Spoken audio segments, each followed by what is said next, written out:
Well, hello there, listeners. Mike and I welcome back a good friend of the show, Alex Beach, and he's got some good news this week. He does. He's headed to his 6th PGA championship, 5 in a row. 5 in a row? That's more than you and I combined, Mike. It's at Oak Hill, Rochester. Home court advantage for him. He's going to do well. We go over all of that and his prep work from New Mexico next on Rough Fairways.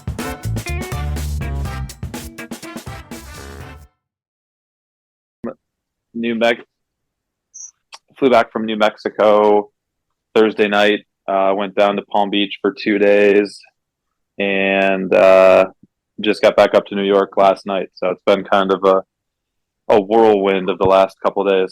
Yeah. How long were you in New Mexico for prepping?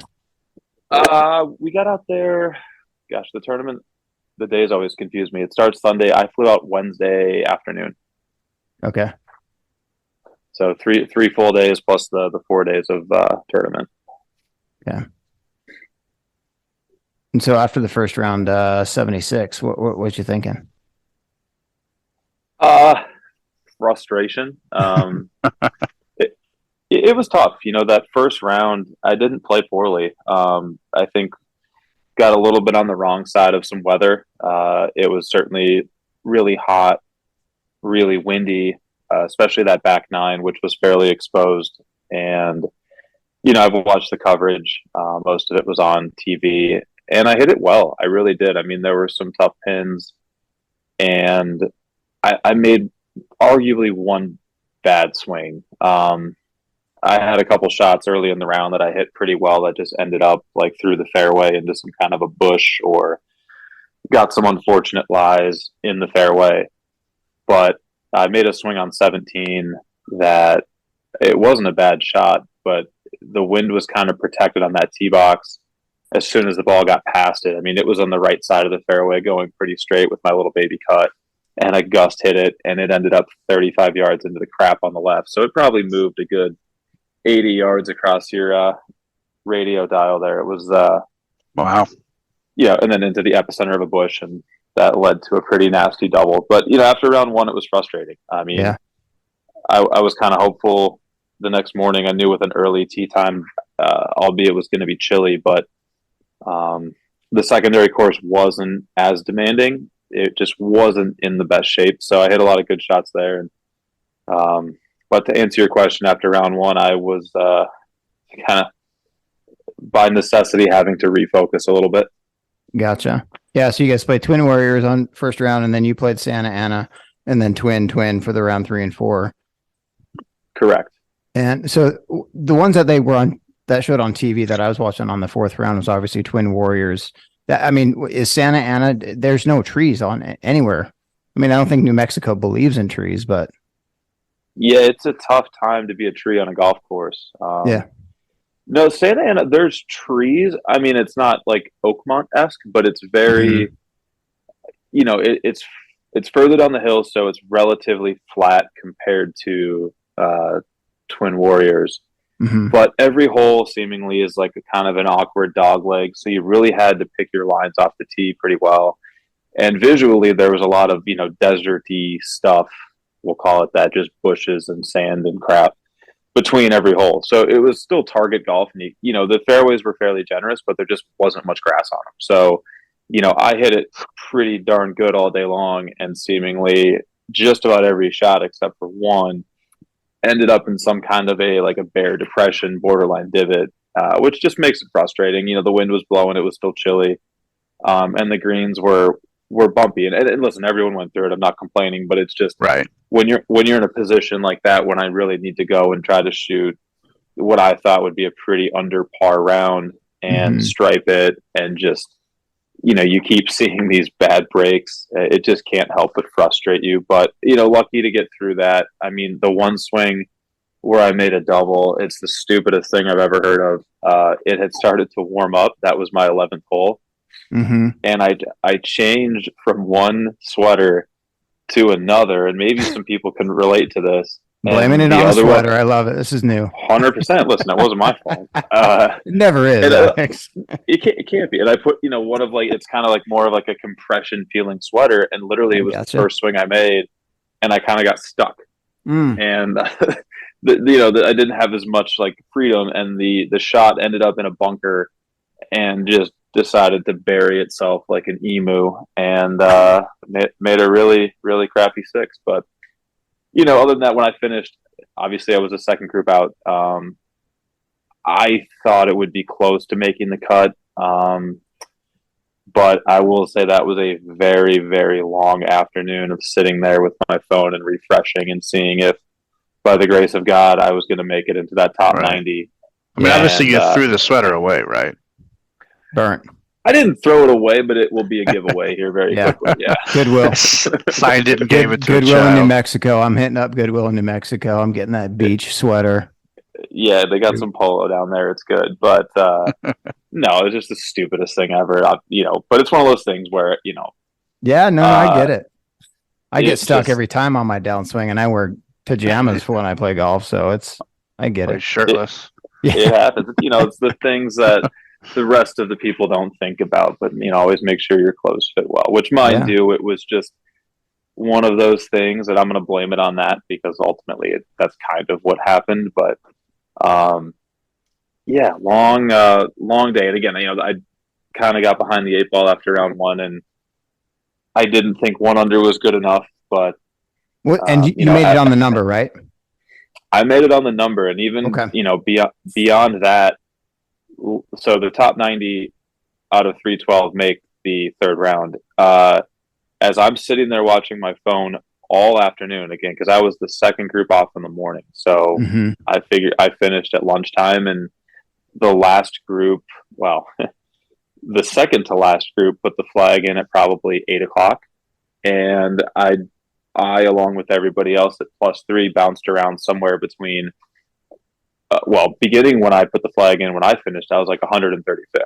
So I'm doing simple math. I'm like, I need 45 people to back up, which, some of that's going to happen, but I'm like, man, that feels like a lot. Yeah. And literally the last 2 groups or 3 groups on the course, not that I'm ever wishing bad things on anybody, but I was like, throw a bogey out there. Yeah, a little bit.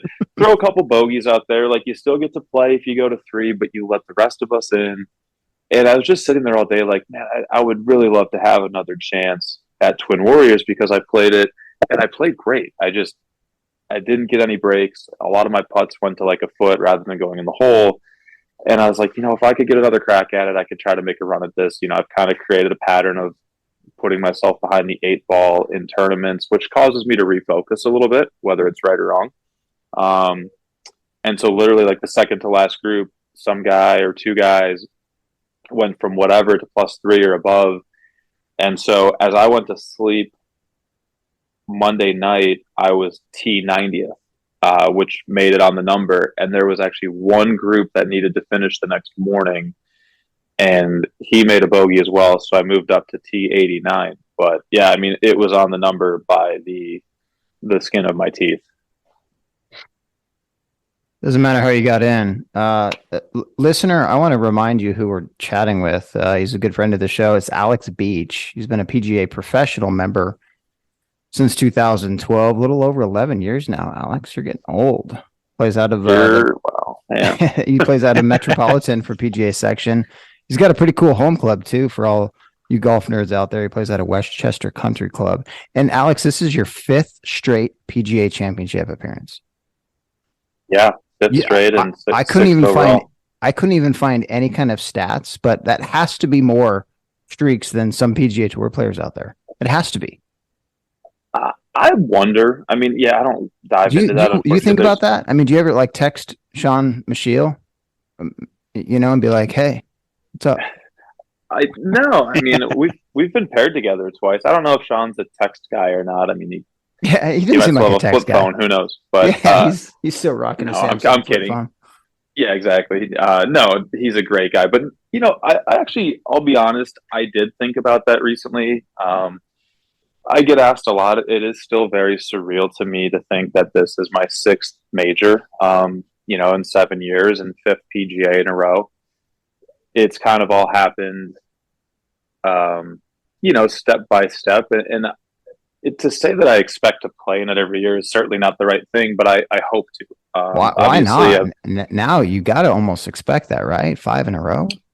Yeah, even talking to my friends, it would feel weird to not play it, and I mean that with all respect. Like, it's just something that I've been lucky to do the last 5 years, and if there's ever a time in the future where it doesn't happen, it will feel a little absent.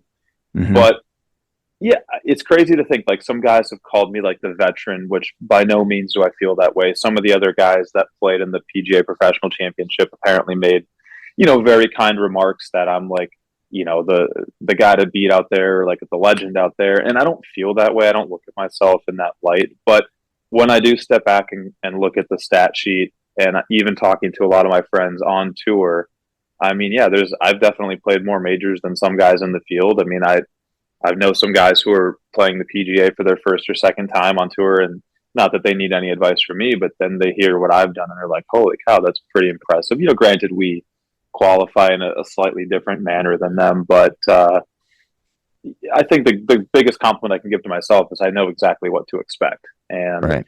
The last few years, I really haven't felt any nerves. 2020 missing the cut by 2 was, unfortunate, but also a huge step forth in my confidence. Kiowa, regrettably, I got hurt on the back 9 or on my second 18, which kind of took me out of it. But prior to that, I was well inside the cut line. And same at Southern Hills, I played pretty well round 1, and then when that weather came in Friday morning, it was just too difficult. Not really outside of, I think, Fitzpatrick and JT, no one really played well. So the game is there, and I'm excited about that. I think, every year I look forward to these venues, but certainly last year at Southern Hills being in the Midwest, and this year same, I've got a really strong group of friends from the Rochester area. Obviously, being based in New York, even though it's 5 hours away, it's still kind of a quasi home game. And the last few days since I've been in has just been a lot of setting up, really exciting things for next week. There's going to be a lot of support there, which is humbling. And I've even been on the phone with some of the guys that have made it for the first time, just helping them, prepare for something. I wish, and not to say I didn't have people helping me out back in the day, but it's a big deal. And yeah, sometimes I lose sight of that. But, even in New Mexico, once I finally got in, I know we haven't gotten that far through the round, but, it's exciting because I know how great those weeks are. It would have been a great disappointment not to make it. Again, not that I expected, but to say I'd be bummed out would be an understatement. When was the last time you played Oak Hill? That will be never. So next week will be my first time. Sweet. So yeah. What kind of research have you done with it? Like, what is it set up for you well? What do you look at it even without playing it? Do you play on Xbox first, maybe? I should. I probably have. I probably, shot like a 58 on Tiger. Totally, yeah. Before. Right. or Golden Tee, right? Broke my finger doing that. Yeah. No, you know what? I've got a lot of friends that have played it. One of my good friends, I don't know if he's been on the show, Ryan Hager, who's the director of instruction at Plainfield. Yeah, follow him on Instagram. Of my closest. Yeah, he's a good follow. One of my great teacher, friends. By the way. Really, shout out Ryan. I mean, if he wants to come onto the show, I'd love to have him on the show. I love his videos, and yeah, it'd be great. If you want to set that up, that'd be awesome. That's easy. He actually just texted me. Believe it or not. But so Ryan grew up like 5 minutes down the road from Oak Hill, and he's going to be with me all of next week. Sweet. Even not seeing it, obviously, I've looked at some of the past videos of the club. But when I look at a club like that, I kind of almost know what to expect. Obviously, I don't know the specifics, but when it falls into old school Donald Ross, big boy golf courses, New York, or at least being in the north, it's not Bermuda, it's grass that I grew up with. I've been lucky to work at some places I think that are very comparable, and certainly Westchester, Baltusrol, Ridgewood, Congressional, those all kind of have that same feel. So, for me, it'll be normal weather, normal for me, normal grass, big boy golf course. I always say I enjoy courses where par is a great score and birdie is an even better score, but I don't think this will be a shootout based on what I've heard. I think it's just too difficult. It'll probably play a lot like Southern Hills, quite frankly, which, for me as someone who's kind of relies on good ball striking and I can drive it pretty well and I can get up and down, the putter is often the question mark, but it's been pretty good lately. So, I'm excited. I think it will feel very familiar very quickly for me, which I've always said, and this tournament is something you really strive for because it's going to be huge. And I think they did a renovation, if I'm not mistaken. So I don't think, everyone's going to have a huge leg up, even if they've been there before. But, I expect the weather could be iffy. If you hit the fairways, you're fine. If you hit the rough, you're going to have to hack it out and chip and putt. So I'm excited. I think it's going to be a good fit for me. And, having so much support there, both on and off the course, will be a lot of fun too. Yeah, second time in New York playing the PGA Championship in the 5 years. Obviously, Bethpage in 2019. So it kind of feels like a home course for you, home court advantage a little bit. It does. Yeah, we're going to be able to drive up. And, again, a lot of people are going to make the trip with us, which doesn't mean anything, but it is nice when, these tournaments fall just happen to be nearby and to have some of my best friends be from there, including Ryan, who will be with me all week. I think it'll be a special week for them, but also is he going to be in your bag? He's not going to caddy for me, but he's going to be my instructor. So he'll be inside the ropes with me all week. Actually, oh, sweet. Shout out, his mom retires on Friday. So it just so happened that like all these kind of really cool timing things are coming together where him and the whole family will be there anyway. So love it. Yeah, it's cool. So, in many ways it's good vibes. We're going to go and have a nice home cooked meal there, which, to me means the world. So it should be a lot of fun. But yeah, he'll be there with me all week. Well, he's Alex Beach. I mean, for the listeners that are ever wanting to know what it's like to be a PGA member and a PGA professional, you should probably give him a follow on Instagram because you have a good way of making everybody jealous. And I know you don't do that on purpose, but there's a reason I've posted once in the last 6 months. Trust me. Yeah, I was going to say. I hear it all. Some people don't like it. No, I do. It's always good. It's like, okay, yeah, where's Alex? Where in the world does you guys remember that like that 90s show? Where in the world is Carmen Sandiego? I'm aging myself here, but where in the world is Alex Beach? Yeah, no, listen, I'm lucky and I do enjoy social media. I like to have some fun with it, as I'm sure you've seen, but I've definitely quieted down a little bit because I think some people don't enjoy seeing it, and not that I care, but keep it up. Yeah. Keep it up. I took a 6-month anonymity break, and we'll start piecing it back together. There we go. There's going to be a flood of Alex Beach posts, and the dates are all just going to roll together. Yep. I mean, I look at your stuff and it makes me mad, but you're a lefty, so I let it go. That's true. The two lefties, yeah. You guys are crazy. So tell us about. Besides playing in PGA stuff and traveling and playing cool courses, what are you doing now? I mean, are you trying for status? Are you teaching a lot? Are you just obviously living the good life? Whereabouts are you with your mind and your game there? Well, my mind is in the clouds. I think everyone would attest to that. But the playing wise, I'll continue to go to Q school in the fall, and I've always said if I could make it through it and get status back, I'd be more than happy to take another crack at that post COVID and hopefully under more normal conditions. But that said, this winter, I go down to Jupiter, Palm Beach all winter, and I really love it down there. So I started doing some teaching with John Webster at the Breakers, and that really went well. Kind of to have a home base down there for me and to join him. It's a great clientele. It's a great staff. I mean, obviously for the Breakers is an unbelievable establishment, as is Westchester. So, really lucky to join the team there and do some teaching. But, most of the winter, as you either did or didn't see on Instagram, I traveled for the most part. I've adopted this mindset where I love playing tournaments. I love being out there with the people, and I'm very fortunate that I get invited to, some things here and there. So most of the winter I traveled, some really cool places. did a lot of pro member events, and took some time with the family and some stuff and some friends. But yeah, if I can get my tour card back, obviously a lot can change in 1 week. Had I won last week, that would have been great. But to fight back and at least get the PGA, and who knows, if that goes well, then you kind of start the domino effect. But I'm pretty happy in the position I'm at. It is a lot of travel and it is a lot, but at least over the summer, I get to kind of unpack a little bit and just play locally, which I enjoy in the Met section and all the other big tournaments up here. And for right now, it's plenty. It's been great. You doing a lot of tournaments like with some celebrities, and if so, who makes you the most nervous? Yes, there are celebrities. Now, I will say I think that term celebrity has changed as to Sure. what people would perceive as being a celebrity these days. But no, I'm really lucky. I mean, there's a lot of, obviously, when you go to those tournaments, a lot of athletes, movie stars, musicians, blah, blah, blah. No one's really made me nervous, to be honest. I think, those days are kind of over.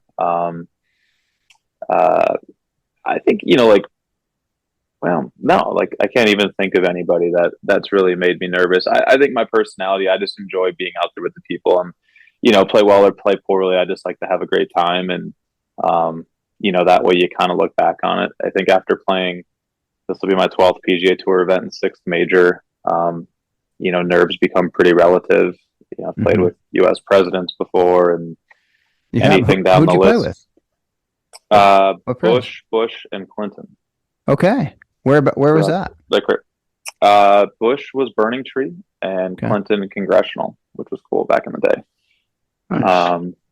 Yeah, but again, I think I've been in this golf world where there's some pretty elite people here and there that we see day in and day out, and in all the right ways, they're just friends and clients and other people. So the wow factor in all the right ways really isn't there. So I don't get too nervous, but it is cool to see people that I looked up to as a child, athletes and things of that nature. It's still kind of I think more so after the event or after the moment, like when I hit balls next to Tiger at Harding Park, at the moment of time, it was just business as usual. I'm doing my job, he's doing his, happen to be sitting right next to each other. But then, you go home and you see some of the pictures people saw online and on TV, and you're like, that is pretty cool to think that.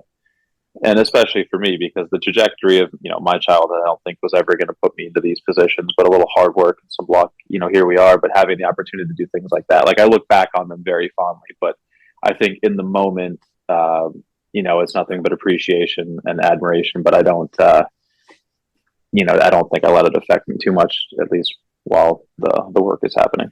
You guys ever get any good, big, juicy side bets going when you're playing tournaments with celebrities and stuff? Yeah, I think, you always want to keep it interesting, whatever is going to make them or me uncomfortable. Financially. How much makes you uncomfortable, Alex? What makes you uncomfortable? Yeah. That's a good question. The beauty is, what makes me uncomfortable is giving strokes away. I think that makes me uncomfortable.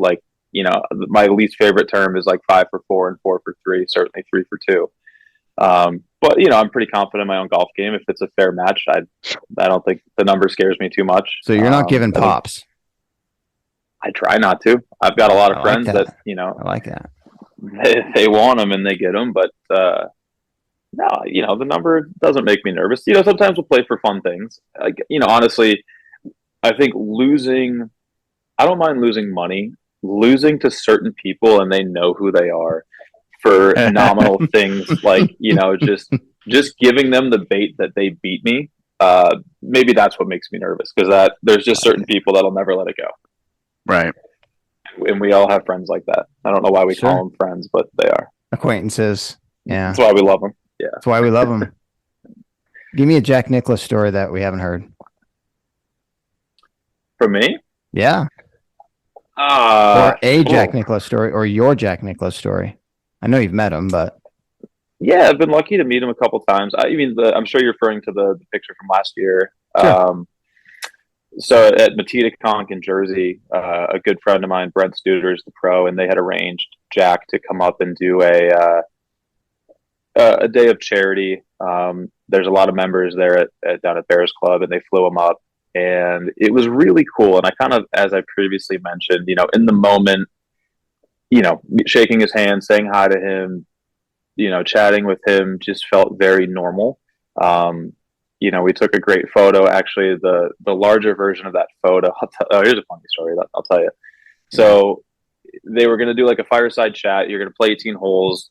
Jack, I don't think is playing a whole lot anymore, but he was just going to drive around and spend some time with each group, which is pretty cool. And he's very candid and very, during the fireside chat, guys are asking about like live golf and just all these questions. You're like, why would you ask that? Like, you're sitting here with Jack Nicklaus and you want to know his stance on live golf. As an example, I'm not going to get into my views on any of it, but we were supposed to all take a picture with the Pro-Am group that we were with. And I showed up, and a lot of my New Jersey friends, including Hager and Sean Golden, who's the head pro at Plainfield, we were all there, and we didn't have a clue who we were playing with. Meeting these guys on the first tee, which is far from abnormal. And so we're standing in line to get the picture, and we're trying to find our group. And I'm like, you know what? Screw it. Let's go take a picture with Jack. So just the three of us walked up as if we were a team, took a photo, and he was kind enough to sign it. So now, three of us were all very, very close friends, have this pretty special picture with Jack that he signed to us. But, listening to him speak, you're taken back by the stories. And again, you're reminded more after the fact of just like what he's gone through and the fact that he spent so much time competing against Palmer, and he's seen the tour evolve into what it is today. And he's done so much for the game, both through philanthropy and just what he's accomplished on the course. And you start looking at some of his records.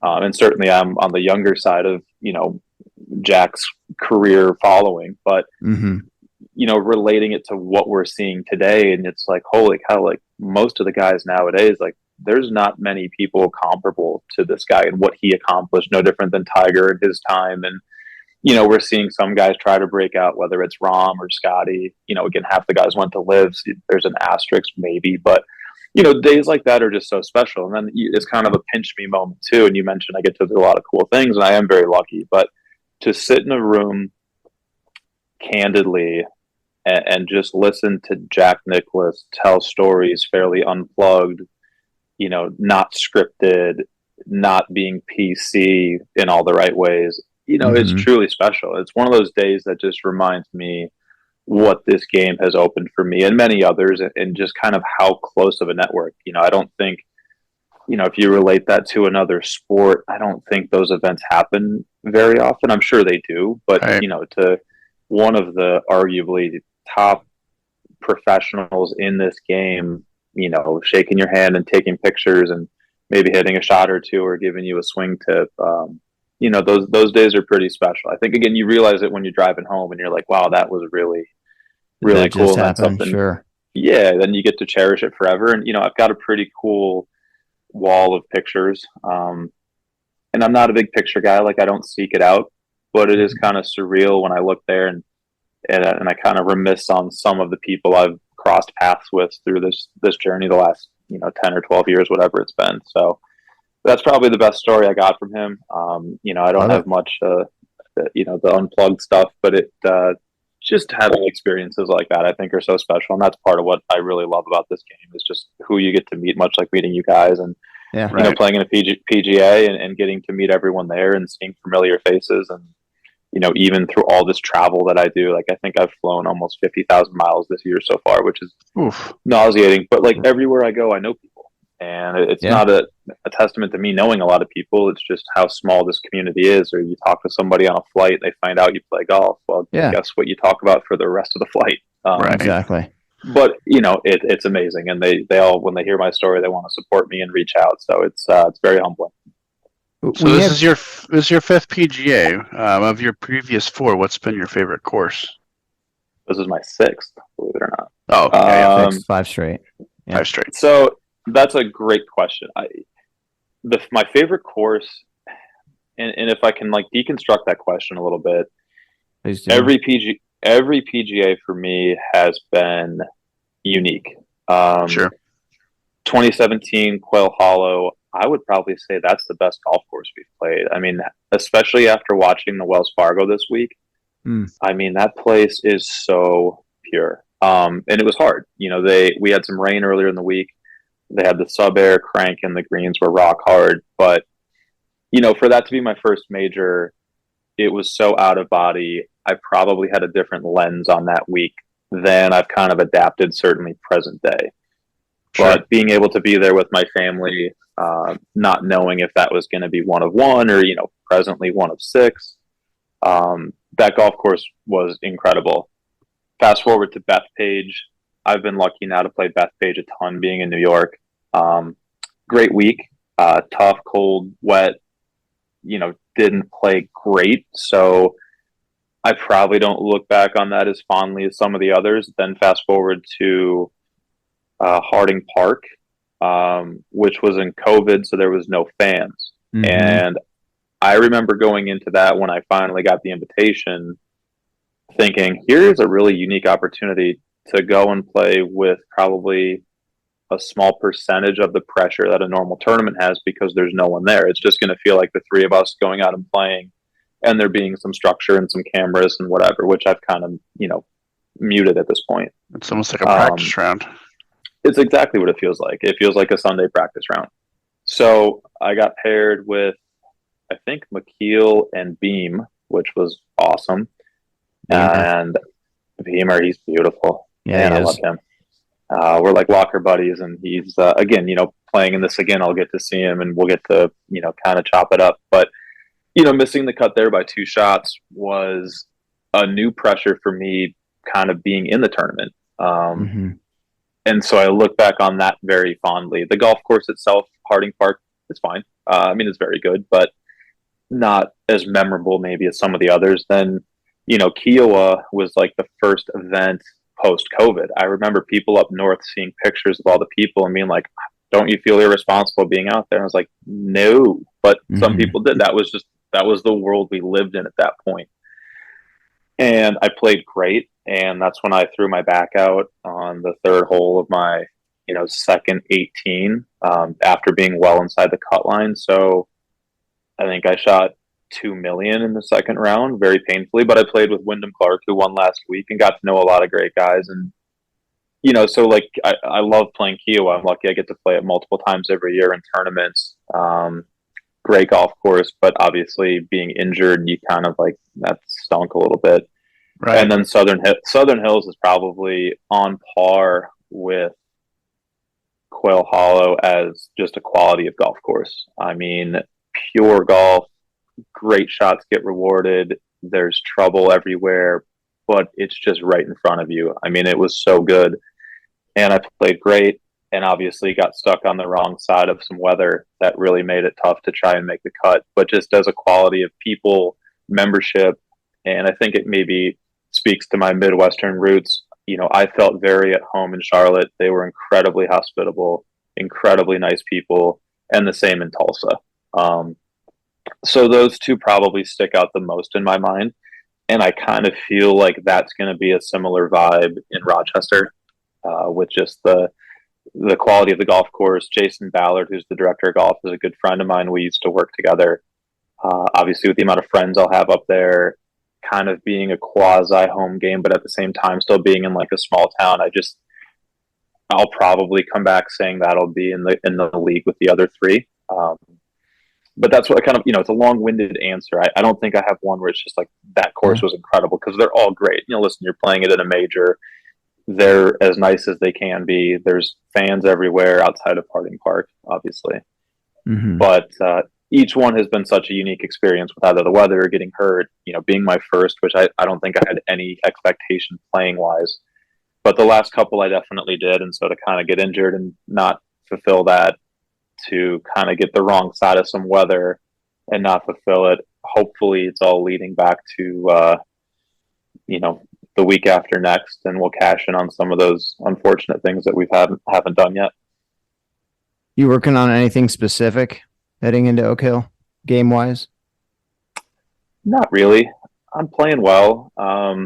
I think the biggest thing for me, I played a tournament today. Like, I think my body is just tired. So, getting some rest, getting healthy, stretching out, making sure I can go out and do what I know how to do physically. I think that will be my biggest challenge. Again, I've seen the week. I know what to expect. I've gotten all the logistical things taken care of already, which is great. So as long as I can stay healthy, and we'll deal with the things we can't control as they pop up. But no, I mean, my practice regimen hasn't really changed. I don't hit a ton of balls. I love to chip and putt, and if it all clicks, it's good enough to certainly make a weekend out there.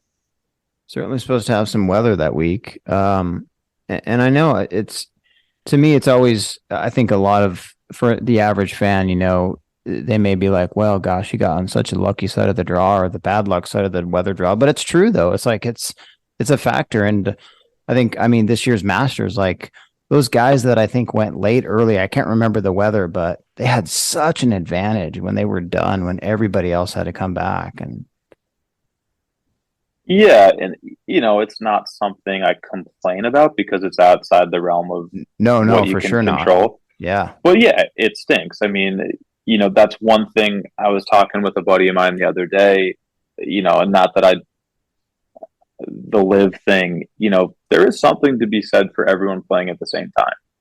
Mm-hmm. And just especially at elevation last week in New Mexico, we had some nasty winds Sunday afternoon. So most of the guys outside of a couple that played in that wave, it was tough sledding. When I shot 66 round 3 in the morning, it was calm, and it's a huge advantage to go out. It's a disadvantage because obviously if you're playing in the morning, that means your score isn't as good or close to the top. But even a lot of guys on the 4th day, they put together a pretty solid round because the weather hasn't picked up yet. And, you just hope you get put on the right side of that. Southern Hills was probably the most lopsided I've ever seen it. When we teed off Friday morning and there were wind gusts of 40 to 50 and they didn't mow the greens the night before or from the previous day, there's nothing you can do to prepare for that. And you go and you give it your best shot. But then when we literally finish on 18 and the wind completely stops and everyone that played in the morning the day before has had, almost 20 hours to prepare for it and practice on the weather, and then they go out and there's no wind and slow, soft greens against a field of that quality, you just can't hold your ground. For the most part. Like, listen, yeah, there were anomalies and some guys played great, but again, it's out of your control. You can get frustrated by it, but you prepare as well as you can for it, and you just hope you get some good breaks when you need them. Yeah. I'm going to change the direction here. Going from playing to teaching now. Especially in the past couple of years, there's so much information and ways to show and teach golf for free. Even like, Hager's Instagram account is just littered with amazing drills. So in the last couple of years, I've just seen the explosion of different teaching styles. So give me your thoughts on like the direction of teaching and like what you think about it and how you incorporate it into your own teaching style. Yeah, great question. I'm a huge believer. I mean, like, my teaching philosophy is fairly simple. By no means am I a method teacher, meaning I kind of follow the same principles. I understand everyone's method. But I think teaching anything comes down to just your communication with the student. And I think that's where all of the information out there can be good to a point. But, you can change the subject from golf to just about anything. Obviously, the internet has boatloads of information, and unless you're applying the right filter to it, it doesn't mean much. Like, we'll use Ryan for an example. Like, Ryan does an amazing job of connecting with a very large group of people with his drills and his lessons. And my issue is with that, and I tell students this all the time, unless you understand, your own swing, your own characteristics. And this is why it's important, I think, to have someone that knows what they're doing look at it. No different. Like, I'm a believer, if I'm not an expert in something, I'm going to hire or pay or certainly listen to someone that is. I'm not going to diagnose myself. I'm going to go to a doctor. I'm not going to, if I want to some kind of meal and I don't know how to cook it, I'm going to go to someone that can make it for me. That way you can at least take information and apply it to yourself, because in golf specifically, getting back to that, you know, Ryan and I stay in business because people watch too many videos and they literally mess themselves up. And listen, it's great. It's a great annuity. Like, keep it coming. But if a drill that works for somebody else might not work for you because you could be doing something completely wrong. And golf is also a little counterintuitive in terms of how fixes can help people. A lot of times people will be like, oh, I'm trying to do this to stop doing that. But doing that could be the exact opposite of what they're really needing to do. Right. So I think information is a very important thing. Certainly you can dive into launch monitors, TrackMan, data. Certainly being in New York up here, we deal with a lot of type A, finance or tech people who love data. And there's only so much computing power in every golfer's head. Some people do really well with it. I think the majority of players, and I'll go to the tour players first, most of them don't use a lot of data. I don't. Like, I certainly understand it, but when I play golf, I am a goldfish. I zone out. I don't want to think about it. When I'm getting fit, I've got a great relationship with my guys at Titleist. Like, I'll hit it and I'll just tell them how it feels. They can tell me the math, even though I understand it. But I think more people need to adopt that. I think people start getting dialed into these numbers and trying to create certain things in their swing when it's really not the root cause or the most important thing. But again, I think the commonality of this is go to someone that knows what they're doing, and they can at least help you digest what you need to do and at least put a game plan together, because there is probably too much information out there. And I'll be honest, like 90% of the videos I see online, I think are complete garbage.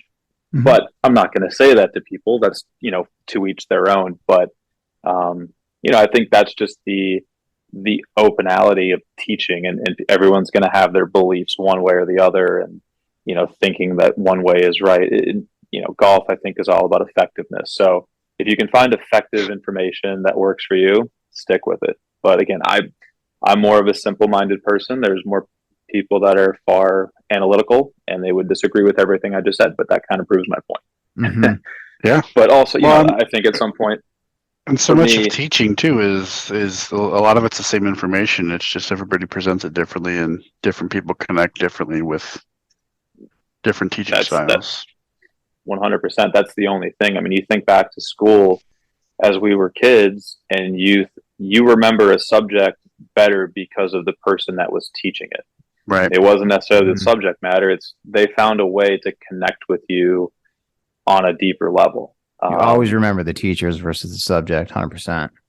100%. It's listen, math hasn't changed much, I don't think, over the years. They keep saying it does, but you remember it because of how it was explained to you. And I think I find that with a lot of students, and by no means am I complimenting myself in this, but I think every teacher, when you reach that aha moment with somebody, it means you either explain something well, or it's never been explained to them in that manner. And when they tell you that, it's like, okay, great. Now you kind of have an understanding that they can build on. But you may have just kind of, in a very sneaky way, told them the same information 4 or 5 times. Finding out like what someone does for a living, and, just reading their vibe. That's such a bad way to put it, but just kind of their persona. You'll start to understand how people digest information and how they want it delivered. And listen, there's lessons I'll give where they can't be wrong. They have to be right. They just want to talk, Mm-hmm. So sometimes you just have to buy into it, but there's also times where I think as a teacher where you have to stop them and say, listen, that's not going to work. You're wrong. And here's why. And if you can back up your case, then you're good to go. But yeah, teaching comes down to just being able to literally give the same information, but present it in a way that they're going to understand it. And again, that's across the board in any skill.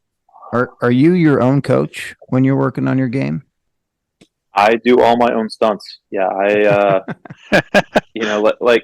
like Hags will be with me next week, but I've never had a swing lesson. I'm a self-taught player. Yeah. Okay. I've probably, like, my teaching, what I've learned is I will watch if someone's better at something than me, I will just study them. I'll study what they're doing. Even down to just the psychology part of it. How do people deal with situations? Take little nuggets of that and apply it to myself, and then just go work on it. I've spent a lot of time creating a pretty simple practice routine. Some guys think I never practice, which is not true, but I'm also the guy that doesn't hit 2,000 balls a day. If I've got a half an hour here and there, I'll chip and putt. But that's worked for me, and that's been years and years and years in the making, and I know it works. So when you're not second guessing things, I think that's really when you can get good. But then the other part of that is just building confidence. So yeah, I'm my own coach. I don't look at video. I really don't look at TrackMan.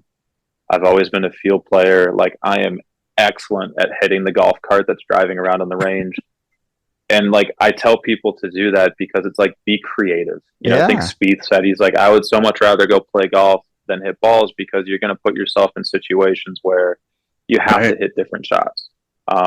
Even to that point, I would say I've lost a lot of creativity as I've become a professional, just because the value of your score is so much greater. I don't want to make doubles, even though I did a phenomenal job of that last week. You've got to be able to see shots. Like, when I hit range balls, I hit a draw, then I hit a cut, I hit a high one, a low one. Like, it looks like I'm a 32 handicap, but it's intentional, because when I get on the course, especially when it's windy, or the elements change and you're not playing in a bubble, I think that's what sets certain players apart. But I try to, again, be a goldfish. I focus on the shot for a second, I hit it, and then I zone out, and it works for me. Alex, no compression shirts at Oak Hill. No, we're going loosey-goosey. Hoodies. If I see you during the practice round on coverage, I'm texting you and be like, dude, take it off. Wow, that could be misconstrued, but I don't know. That works for Joel and Harry. I mean, no reason I can't get some followers that way. Eddie does his own stunts too. I do my own stunts too, man. Hey, respect. I've seen you at the meetings. That's right. Oh, man.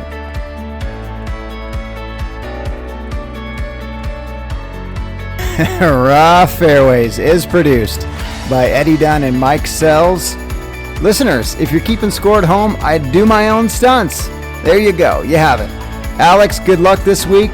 Kick some butt. Go low. And listeners, thank you for the support and listening. And remember, be kind to each other.